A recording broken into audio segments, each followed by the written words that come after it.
Let's talk about significant figures when we're rounding in addition and subtraction. You will need a pencil and paper. You might want to watch the previous videos recording sig figs in lab data, counting sig figs, and rounding with sig figs.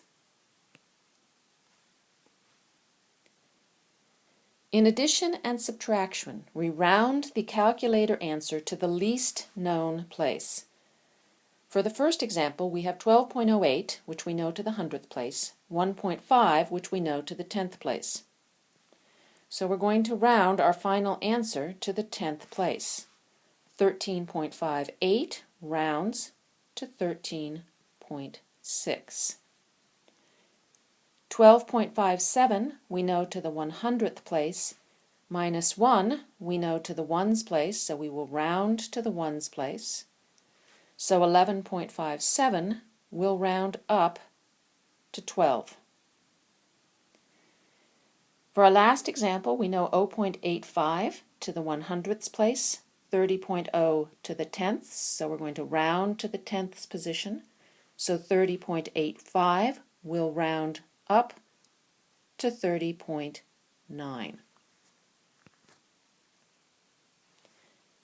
Now you are going to try some problems.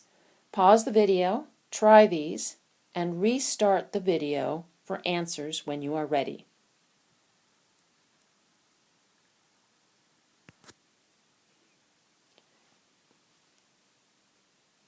Here are the answers.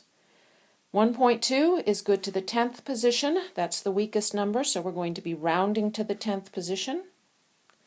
So 1.65 will round to 1.7. Our next one, the 9 is the weakest number, so we're going to be rounding to the ones position. 18.6 will round up to 19.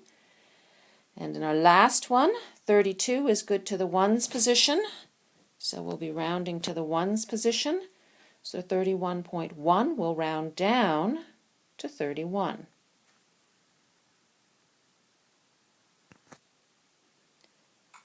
Let's do one last example. This is an application example. A geologist wants to determine the volume of a rock. She fills a graduated cylinder with some water and then drops in a rock.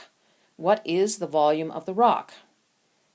The graduated cylinder is marked to 10 mLs, so we need to record to 1 mLs.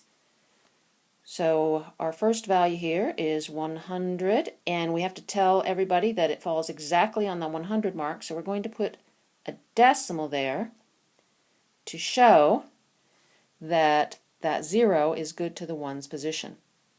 And then our next volume is 120, and I'm going to say it's 122. So now we need to figure out the volume of the rock. So we have 122 minus 100. Now, we know it's good to the ones position, so make sure we put that decimal point there. We do our subtraction, and we get 22. And that would be the correct answer.